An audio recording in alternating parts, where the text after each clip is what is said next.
Night drapes itself across the Giza Plateau like a velvet curtain, and the largest stones on earth seem to breathe with the cooling air as if the sand itself remembers an older rhythm, one we no longer hear, but still sense in the bones. Blocks glow faintly in the moonlight, the angles so exact that starlight skims along their edges like a blade drawn across water, and the great monuments stand not as relics, but as instruments set down and left ringing on a cosmic stage. For centuries, they have been called tombs, markers, and miracles. Yet with each new measure of their precision, another whisper rises from the ground, asking whether the name we've given them covers even a fraction of their origin. Imagine stone calibrated to the sky, geometry tuned like a harp to invisible currents, and a vast design hidden in plain sight until the night is quiet enough to notice the pattern. In that hush, the question widens until it becomes a horizon, and beyond it, the possibility that power, in this context, means something older than electricity and deeper than myth, waiting with patient certainty. The alignment of the three great pyramids to the cardinal directions is so exact that it feels less like human labor and more like a treaty with the planet, an agreement signed in shadow and sunrise. Surveyors speak of deviations barely measurable by the naked eye, the sort of accuracy one expects in observatories and laboratories, not in structures raised by ropes and ramps in belief. The shafts within the Great Pyramid angle up toward regions of the sky tied to the ancient Egyptian imagination, toward Orion, toward Sirius, toward the circumpolar stars that never set, like stone telescopes for senses other than sight. In the language of the Nile, the pyramid's silhouette was a hieroglyph for the horizon, the Akhet, where sun returns after its journey through darkness. And within that shape, the priests saw the junction between the human and the cosmic, a shape that gathers light by day and drinks starlight by night, becomes a ritual of geometry, hinting that the desert was not simply a stage but a conductor, and that the music it carried never truly fell silent. Deep beneath the layers of casing stones and corridors, the bedrock itself rises into the pyramid, as though the monument wanted to grow directly out of the earth rather than sit upon it. The subterranean chamber, rough-hewn and unfinished to modern eyes, is cut into limestone that once drank the Nile's seasonal flood through hidden channels, and the air there feels heavy, like a held breath. Above it, the so-called queens and kings' chambers can found easy labels, since no queen was entombed and no king's body was found, and instead we find a polished enclosure of granite, a material laced with quartz, capable of singing when struck, a stone not of ornament but of resonance. Whoever conceived these rooms chose matter that responds to pressure and vibration, as if wanting the building to be not just a place but an instrument, and the idea sits quietly in the dark like a seed with more to say. The casing stones that once wrapped the Great Pyramid in a smooth white skin, gleaming like a snow-capped mountain in the sun, were set with a precision that leads some to speak of optical effects, of sunlight thrown along the Nile like a blade of brilliance. The pyramid may have flashed at dawn, a deliberate signal to the horizon and to those who watched from sacred stations, so the rising sun would be welcomed with geometry rather than with words. Silent gleam, measured shadow, predictable angle. In that trinity is a message that does not fade with language, as if encouraged to travel through generations without the burden of translation. When a form speaks without a mouth and instructs without a script, it suggests a curriculum of the senses, and the desert becomes the quiet classroom kept perpetually open. The mythic heart of Egyptian creation traces its steps to Heliopolis, to the moment when the primeval mound, the Bendon, rose from the waters of chaos and became the first platform for light to land upon. Priests held a sacred stone that was said to glint like a fallen star, and had it placed in temples and obelisks as a reminder that form could anchor illumination, and that stability could invite the presence of the divine. Translate that cosmology into architecture, and one finds pyramids as enlarged Bendon, giant invitations for sunlight to meet stone, and for human time to intersect with celestial cycles. What looks like shelter is also a signal, and what looks like mass is also a magnet, drawing attention from both earth and sky in a ceremony measured by seasons. Ancient chroniclers, peering across the centuries, said the pyramids contained secret chambers and hidden books, knowledge stored in stone against the threat of flood and fire, with some insisting that the builders encoded the motions of the heavens into lengths and angles as safeguards. Later, scholars rolled their eyes at such claims, preferring to parse the labor force and the logistics. And yet the structures themselves persist like riddles whose punchlines have been misplaced. When engineers whisper about thermal anomalies in the blocks or faint drafts moving unexpectedly through sealed corridors, the old stories tilt their heads and listen with new respect, as if surprised to find the present asking the same questions in more careful language. A myth that refuses to die may be less myth than misunderstood instruction. Walk the causeways at dawn, and the world's proportions feel adjusted, as though the ratio between quiet and sound has been deliberately tuned by the immense triangles rising from the sand. In certain pockets of shadow, there is an almost audible hush, a softness to the air that has nothing to do with wind, and the body registers it before the mind assembles words. If these spaces were designed to hold silence the way a jar holds water, if they were calibrated to collect the stillness that lets the inner ear open, then their power may be experiential rather than instrumental, measuring not volts or watts, but awareness. The notion that an architecture could change the one who walks inside it is ancient and persistent, and it brushes the skin like the faintest of breezes. The function of such transformation need not be religious in the narrow sense. It may be a method for aligning a human being with larger cycles, an ethical and physiological tuning fork held against the sternum of the civilization itself. Think of a leadership tested in darkness, a pilgrim guided by stars that never set, a calendar embedded in walls that never move, so that a nation learns its place by moving through stone rather than through texts. This is a technology of meaning rather than of machines, a harnessing of attention through proportion and angle, and its results would be subtle but lasting, teaching by immersion. When architecture becomes a ritual, participation is not optional, and the landscape whispers instructions even to those who aren't listening. And yet, other whispers ask whether the calm story of ritual covers the entire ground, whether there is another layer of function that taps directly into the fabric of the earth itself. The plateau is riddled with fissures, with deep aquifers that shift and sigh, and the idea that water moving through limestone produces faint electrical potentials is neither magical nor new. Multiply that by the weight of a mountain-shaped structure and a network of chambers capable of amplifying vibration, and one can imagine a field effect that billows just beyond our senses, like heat seen as a shimmer. If the desert held a quiet energy and the builders learned to invite it, the stones would still be humming, even if we have forgotten how to listen.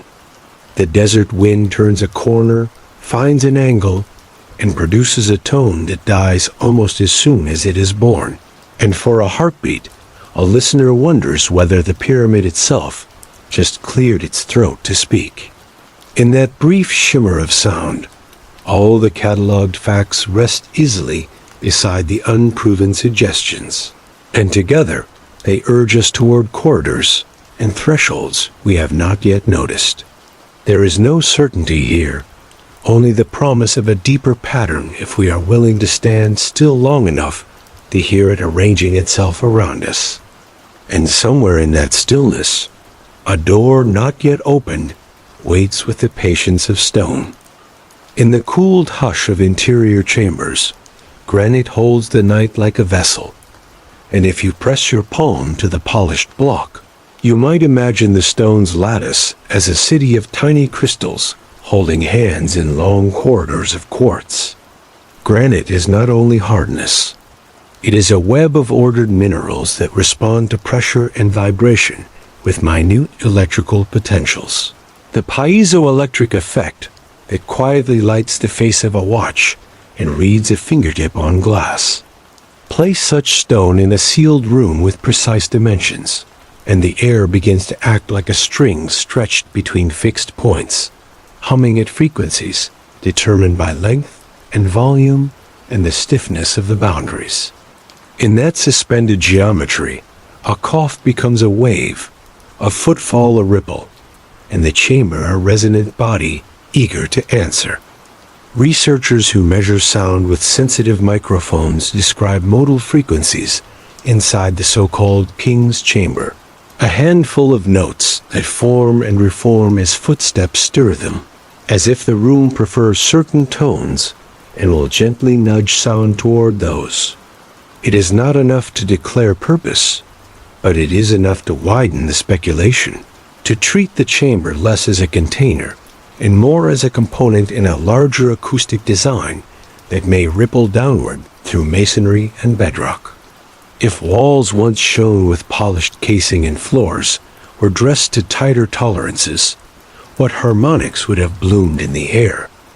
And how would a human body, standing at the center of those invisible patterns, feel the hymns sung by stone? In some corners, the voice whispers that sound is a key, and that a key often implies a door.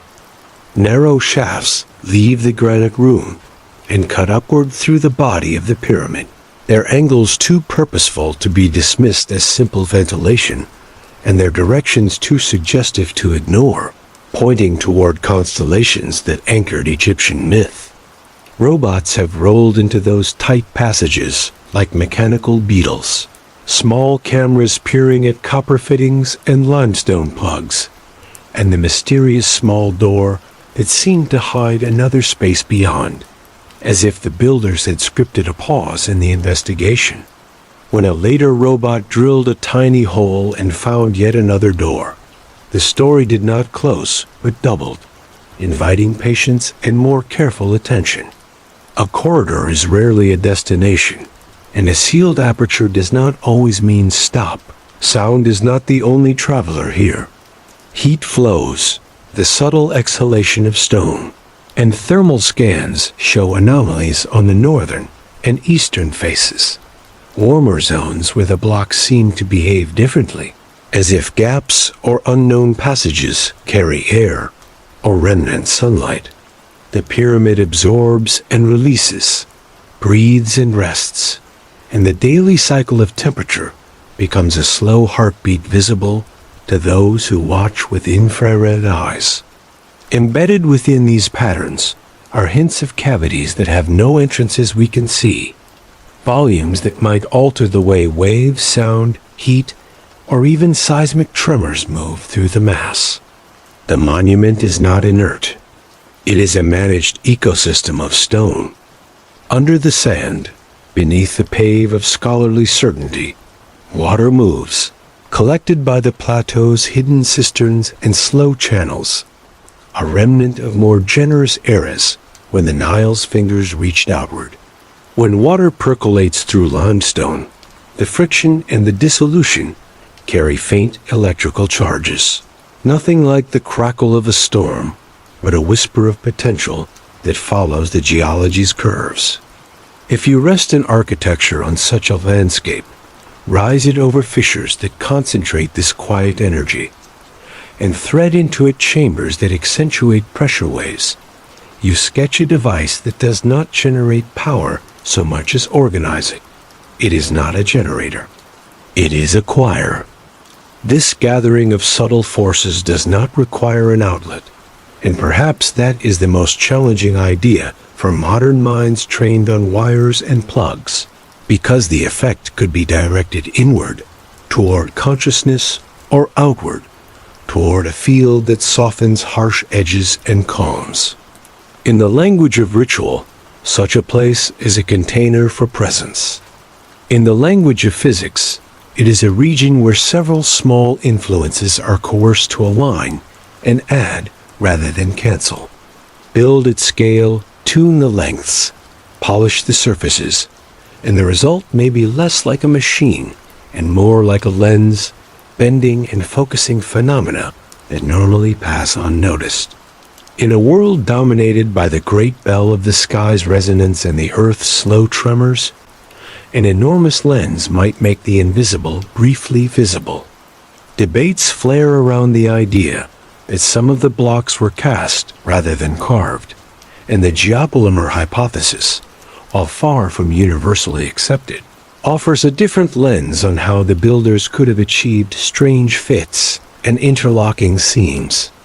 If some stone was poured and some was cut, if the casing's smoothness was less a triumph of quarry only and more a controlled slurry, then the designers had a freedom to manage the internal fabric of the monument, not just by placing blocks, but by choosing their mix.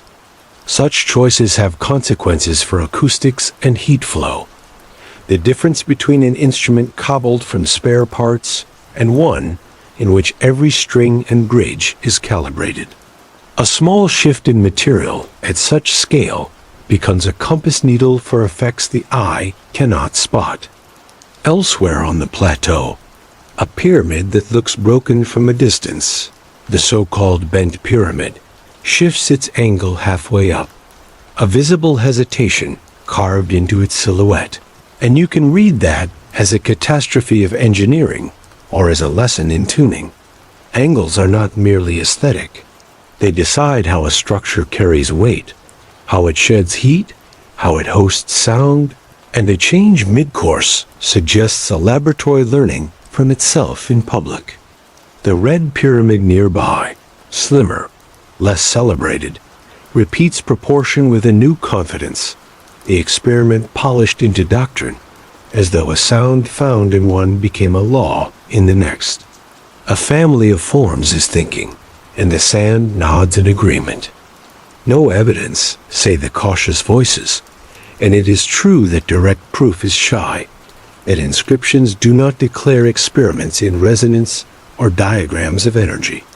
But silence can be a deliberate veil, the way a ritual is preserved by being only half mentioned, and function can be so woven into form that it never needs to be announced. A ladder does not describe its climbing. It simply leans and waits. In that waiting, the possibility persists that the power hidden here was meant to escape the language of description and immerse itself in the language of experience. Somewhere in that steep geometry, along a vector chosen by a hand that once traced star paths across papyrus, an unknown chamber may hang like a note held too long, waiting for the echo that will name it. Detection methods sharpen, data deepen, and each open question invites another step deeper into the heavy, fragrant darkness that holds answers and the murmur of more questions. If there is a secret here, it may prefer to be approached slowly, by breath and by footstep, and by the respectful attention given only to the living. The stone hears, and perhaps gently it remembers. Beyond the Nile's long, green ribbon, other pyramids rise like distant cousins answering a call made before maps learned their edges. And their differences are as instructive as their shared insistence on the triangular climb. In the Valley of Mexico, a city of avenues and temples sits beneath volcanoes. And the pyramid of the sun greets the dawn with a broad-shouldered certainty that the world's measure can be taken in terraces. Archaeologists have found sheets of mica embedded in the complex, layers of a mineral that resists heat and insulates, and long avenues tuned to solar events as if the city were a layman's planetarium, writ in stone and procession. The builders did not copy Egypt. They listened to the same sky and answered with local grammar.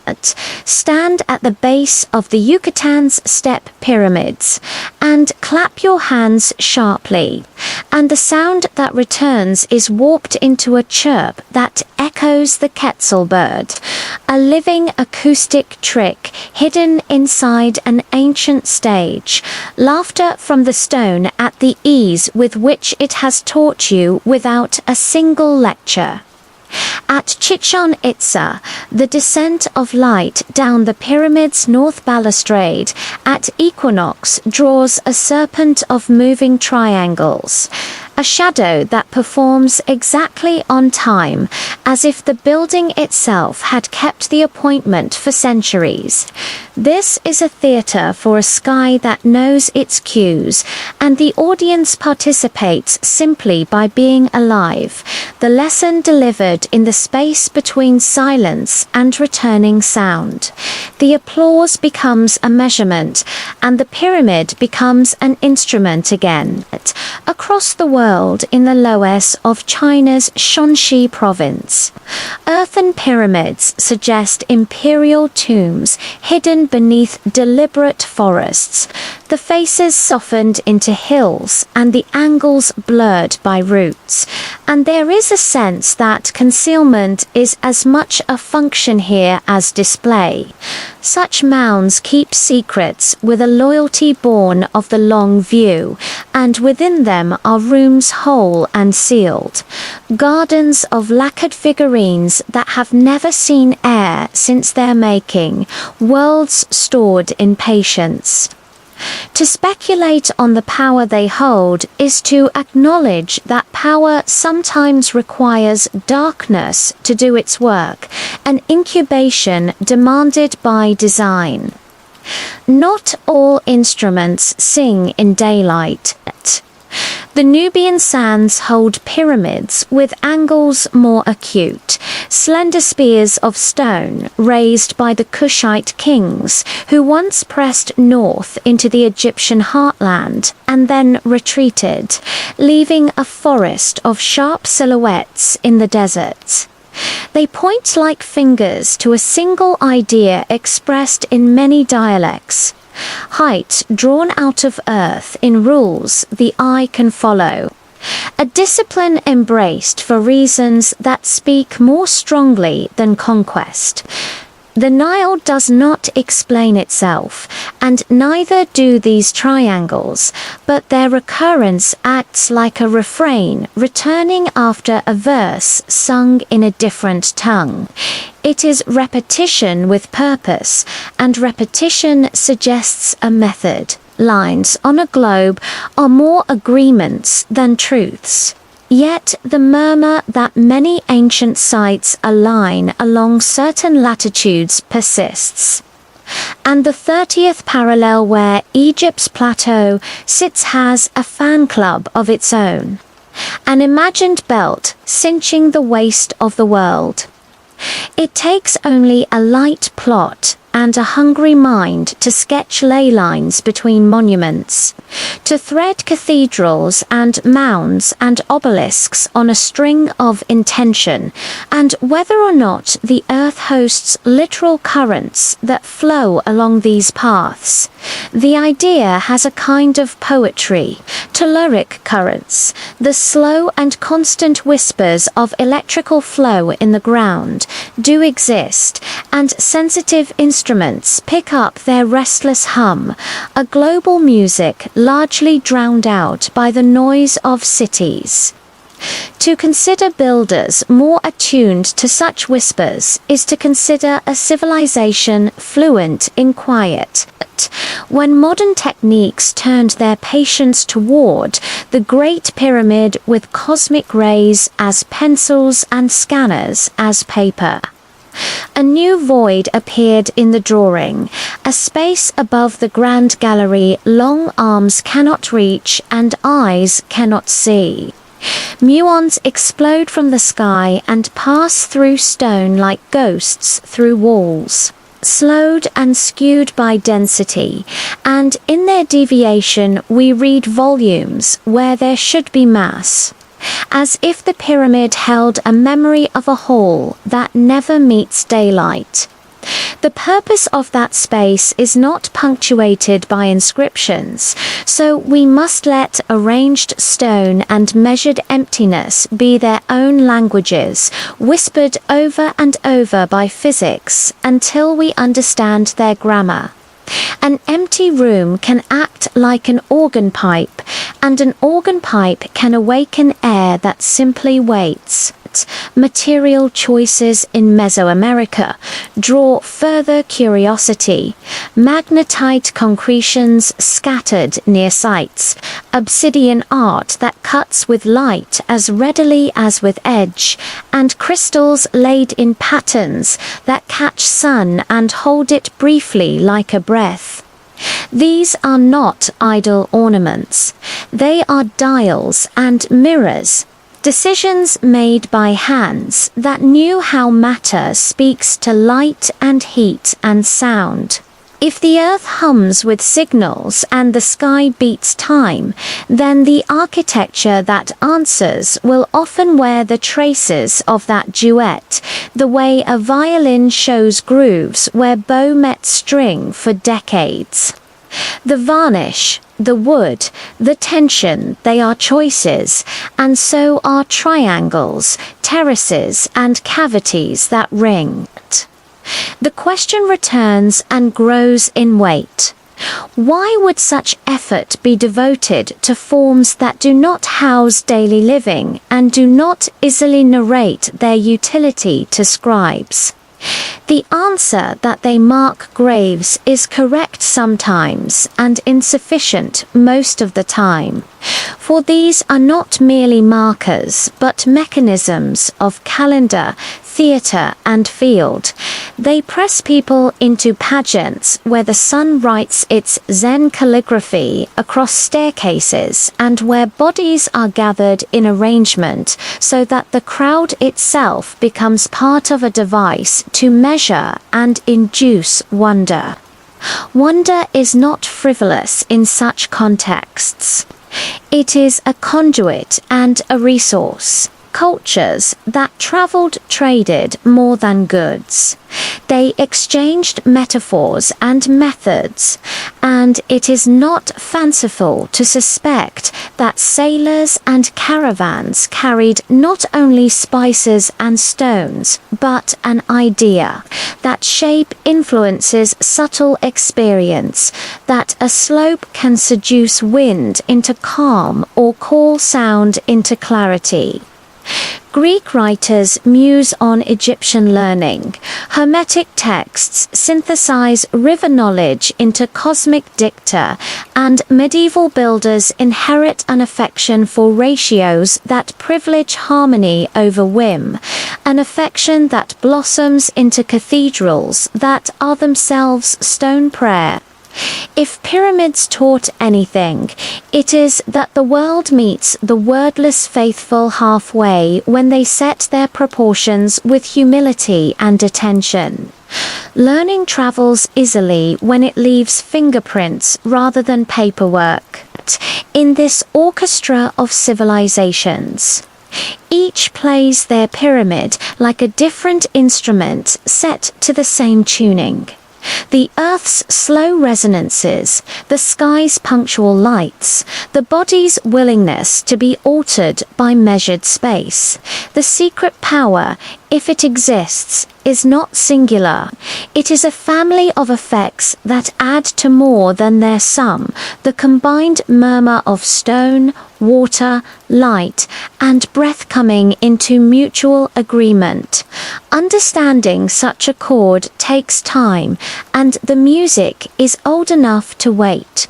And in the waiting, another possibility arrives like a quiet footfall in a hall we have not mapped. Imagine stepping into darkness that was chosen, not accidental, a kind of dark in which a civilization asks its questions and expects answers from the slowest parts of itself, not from shouted voice or racing thought. Initiation by geometry is a phrase seldom spoken, yet it hums beneath the pattern. A pilgrim passes from the wide light of day into narrowing corridors, bends, and then opens into a chamber whose proportions settle the heart rate and lengthen the breath. Physiologists speak of entrainment when rhythms fall into step, and the ancient architects may have known by feel what the modern lab measures with electrodes. That certain spaces encourage brainwaves to slow, to align, to release. The stone does not command. It invites. Egypt's texts describe the Ka and Ba and the luminous Ak, parts of the person that survive death and require attention in this life. And that cosmology turns architecture into an instrument that shapes a life toward its postscript. The pyramid's exterior claims the sun. Its interior chases the star that never sets. Its passages act as long, deliberate breaths, and the whole ensemble forms a rehearsal for departure, in which those who remain are stabilized by the act. Such stability is a form of power, rarely counted resilience, layered into a populace by repeated movement through built ritual, a nation trained to meet the sky with calm eyes. The bricks do not lecture. They model. Some have proposed that the pyramid's angles and edges create zones of focused fields where decomposition slows, where blades hold their edges longer, where seeds seem more eager to sprout, and while the 20th century craze christened it pyramid power, it arrived like a haze across a long horizon, confusing playful experiment with ancient intent. Yet even in the fog, one can see a silhouette worth considering. Shape sensitive to subtlety, proportion coaxing rest, and the possibility that consciousness itself is a medium a building can shape and sharpen. What is dismissed as fad may be a noisy echo of a cleaner original. The way carnival funhouse mirrors parody the patient gaze of polished stone. In the cave complexes of other lands, sleep was once ritual. In dreams were messages and envelopes sealed by darkness, delivered to bodies laid upon cooled floors inside womb-like hollows. Incubation is an old medicine. Ask for a vision, then go underground, then let the deep keep what must be kept and return what can be born. Stand the cave up in the desert, cap it with stars, measure it to the beat of your mythology, and the dream may become daylight, a guided hallucination of stone that steadies as it transports. A right light grows best when the rules are robust and the language is sparse, and the pyramids have the air of rules without footnotes. To walk the grand gallery's stepped ceiling, its long throat of corbelled stone rising toward a locked volume feels like ascending the inside of a rib cage, a climb that lengthens and sobers the breath until the mind meets its own echoes. The geometry shepherds the body into a mental posture, and that posture may have been part of the aim. Leaders, priests, pilgrims taught by the same measured corridor to share a rhythm, to exhale together, to think in the same meter. Power held in such synchrony would be difficult to topple, because it would live in bodies not only in laws, and stone would become a metronome of governance. A nation whose heartbeat was trained would march without drums, and it would need fewer orders. Inscriptions above the granite chamber bear marks of men who hauled and placed, names scrawled in red ochre, on rough surfaces not meant to be seen, and they anchor the structure to the real sweat of human labor, into a culture that recorded kings as surely as it recorded myths. That does not diminish mystery.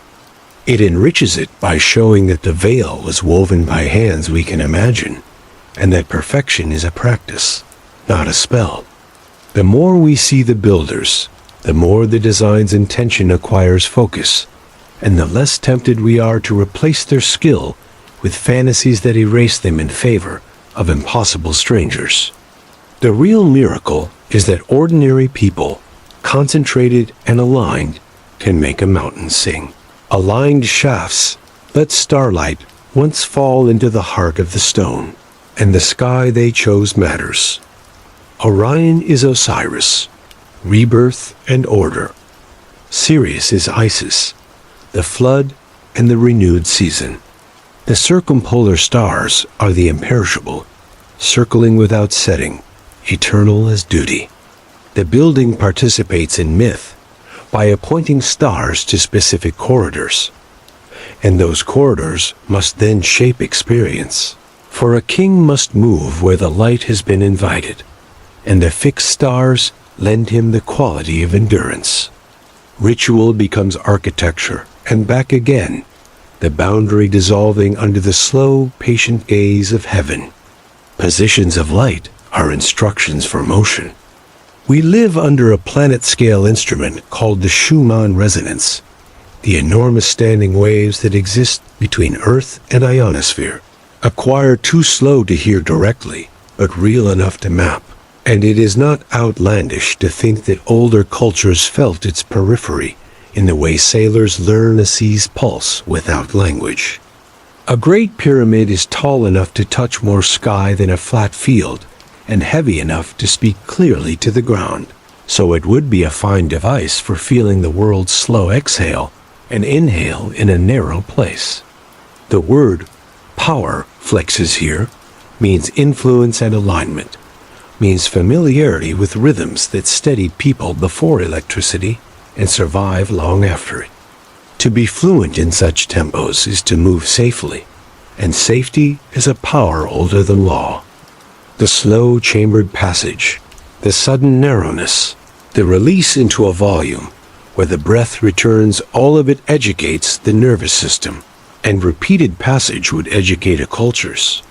A population that prays together daily becomes a choir. A population that moves through the same fraction of sacred space becomes a single breath.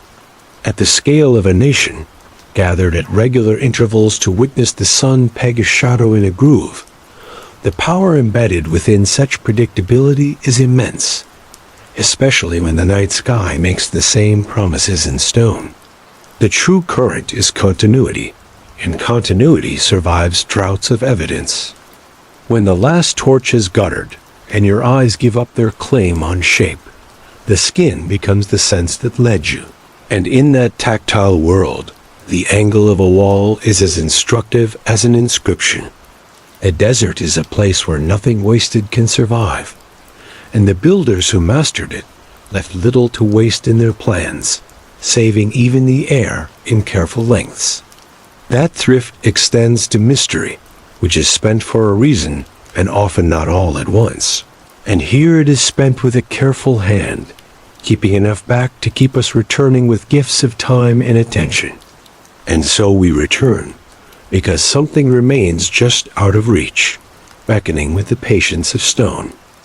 Modern instruments have begun to speak a language the old stones understand, and the conversation is slow but promising. As muon detectors, infrared cameras, ground-penetrating radar, and seismographs take turns listening where ears cannot.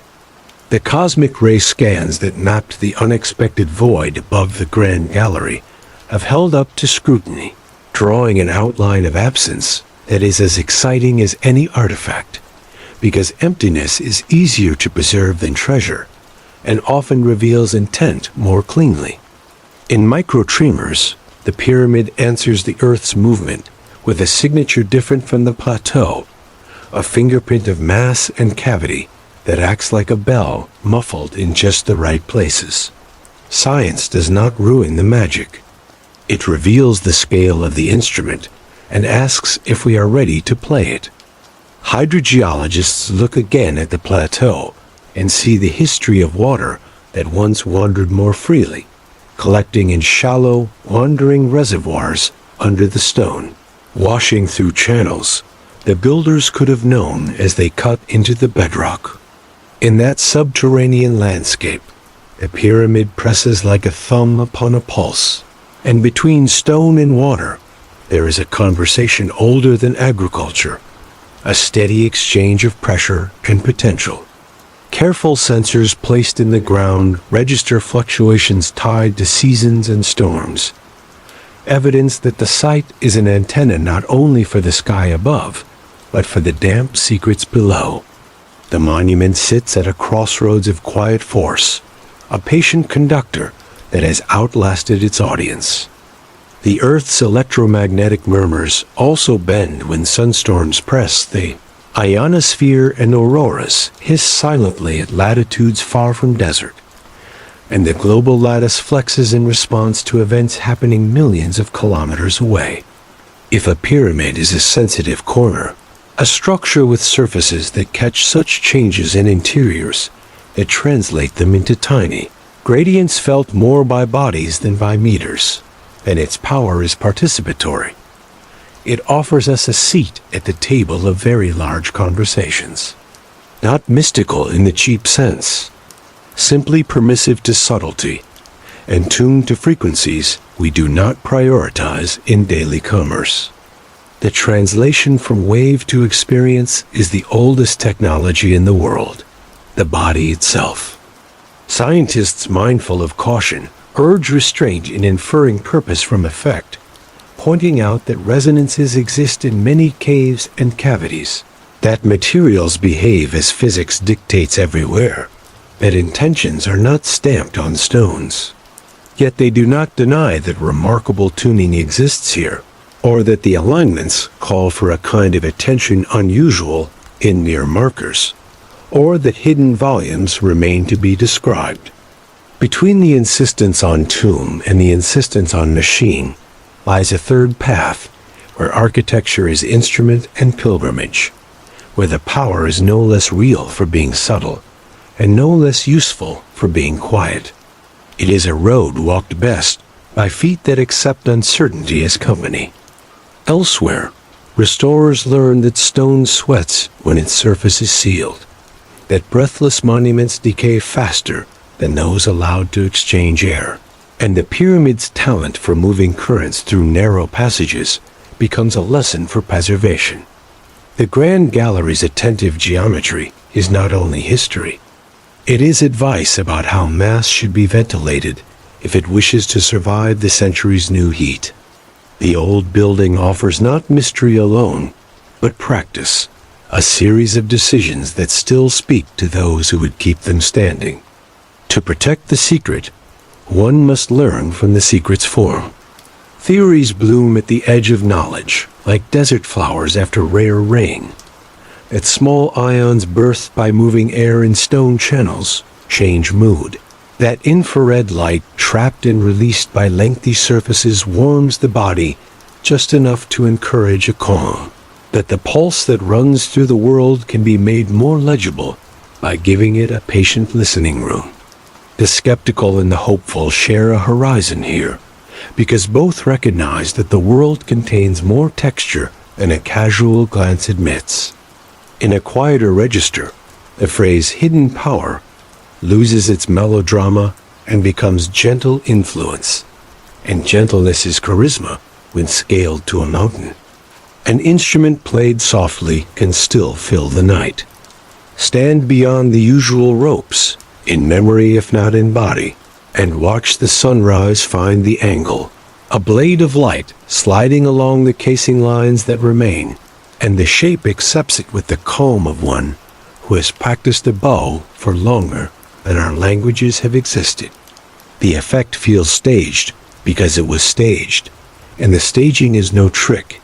It is an invitation to share a moment that connects human time to planetary rhythm, however briefly. This is the hard-won skill of those who mapped sky on stone and taught it to keep time without a clock. And it remains even if the story has blurred and the names have thinned. Some performances do not end. Their audience simply changes. If there is a conspiracy here, it may be a conspiracy of care, a collusion between builders and environment, myth and matter, to keep a memory alive by refusing to divide the world into categories that can't speak to each other. The power of the pyramids is that they continue to house questions that feel better when asked in their presence, to hold silence in bowls of granite and release it as needed, to be more than one thing without apology. Machines of attention, altars of geometry, lenses for patience. They resist the urge to be solved in favor of the older wish to be inhabited. Inhabitation is a form of understanding unavailable to the impatient.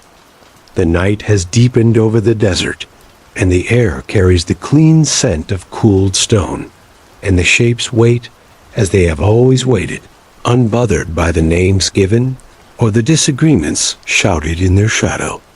They will outlast us and the next us, and they will still be making the same offer. Coming, walk slowly, breathe with the building, and see if the rhythms you find do not follow you out into the daylight. Perhaps the secret power is not hidden in the pyramids, so much as it is awakened by them, drawn forth from those who approach with careful hearts. The doorway stands open in more ways than one. Before you drift into sleep, remember mystery is never truly lost, only waiting to be found. If you enjoyed this journey, subscribe for more relaxing ancient mysteries, and let your curiosity guide you deeper.